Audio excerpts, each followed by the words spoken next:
Ouais, bonjour à tous. Je vous fais une vidéo ce matin parce qu'en fait on a un petit problème sur WeCapital. Alors rassurez-vous, c'est pas un problème dramatique, c'est un problème quand vous envoyez de l'argent, des fois il n'arrive pas. En tout cas, vous avez l'impression qu'il n'arrive pas. Et vous avez raison d'avoir cette impression parce que c'est pas qu'il n'arrive pas, c'est que le montant que vous avez déclaré envoyé n'arrive pas du même montant. C'est-à-dire vous décidez d'envoyer 25 dollars et il arrive 24 dollars 995, eh bien le système ne vous le valide pas. Bien. Alors pourquoi ça arrive comme ça? Et ce qu'il faut que vous sachiez, c'est qu'au niveau des transactions Bitcoin, plus la transaction est basse, plus elle prend du temps à arriver. Donc il y a des variations de valeur qui fait qu'à un moment donné, vous envoyez de l'argent avec une valeur de Bitcoin de 100, et puis quand l'argent arrive, ben, la valeur de Bitcoin, elle est plus de 98, ou elle est de 102. En tout cas, l'argent que vous avez envoyé, que vous avez déclaré envoyer, vous avez déclaré envoyer 100 dollars, ben, il arrive que 99,8 ou il arrive 101. Les deux sommes ne coïncident pas, donc le système vous demande ce que vous décidez de faire. Et en fait, c'est assez mal foutu. Vous allez voir pourquoi. Là, par exemple, j'ai envoyé de l'argent. C'est un compte d'une de mes filleules qui avait le même problème. C'est pour ça que je l'ai découvert, parce qu'elle m'a dit, attends, j'ai envoyé de l'argent et l'argent n'est pas arrivé.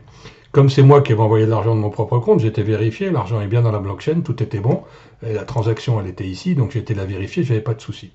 Et bien, ceci étant dit, ça n'arrivait pas. Alors, pourquoi? Quand vous allez envoyer de l'argent, vous faites deposit, top-up balance, tout ça vous savez faire.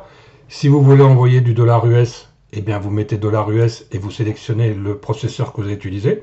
Alors attention, vous pouvez envoyer du dollar US tout en envoyant du Bitcoin. Ouh là là, qu'est-ce qu'il me dit?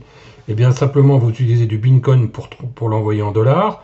On vous dit simplement qu'ici on va le transformer à valeur de 1 BTC égale 3784,777,030,53 Bitcoin, et cette valeur-là peut changer. Elle peut changer, elle change toutes les secondes, hein, grosso modo.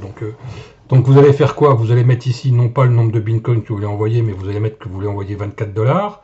Vous faites top-up, vous arrivez sur une fenêtre comme ça qui vous dit no paid, etc. Ok, vous copiez ça, vous envoyez ça, etc. Jusque-là, pas de souci. Vous pouvez canceller la transaction.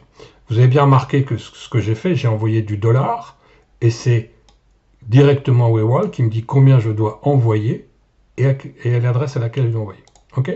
Bien.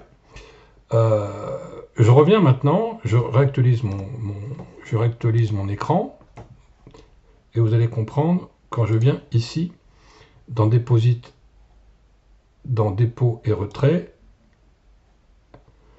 Alors, il faut que je change, excusez-moi, il faut que je change de page et que je revienne parce que sinon ça ne fonctionnera pas.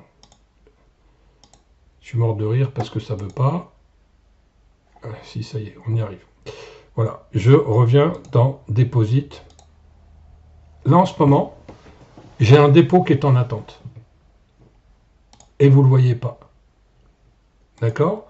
C'est un dépôt que j'ai fait là, il y a 10 minutes. Donc, il faut que vous choisissiez. Ici, alors ça dépend au Bitcoin, il faut que vous choisissiez Bitcoin. Et là, ça paraît une petite fenêtre où il y a marqué View Transaction.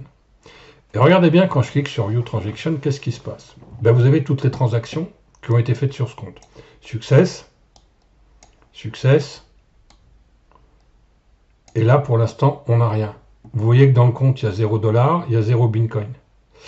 Et là, on vous dit quoi? Your paid sum differ from the present amount. On vous dit simplement que le montant payé diffère de ce que vous aviez prévu. Il faudrait repayer 0,000000087 Bitcoin ou convertir pour votre balance. Donc, on peut le convertir. Si vous appuyez pas sur le bouton convertir, eh bien votre argent il reste bloqué là en attendant de votre décision. Donc, je refais ce que j'ai fait pour que les gens comprennent. Je vais dans Top Up Balance. Ici, il n'y a rien qui apparaît. Je sélectionne Bitcoin ici.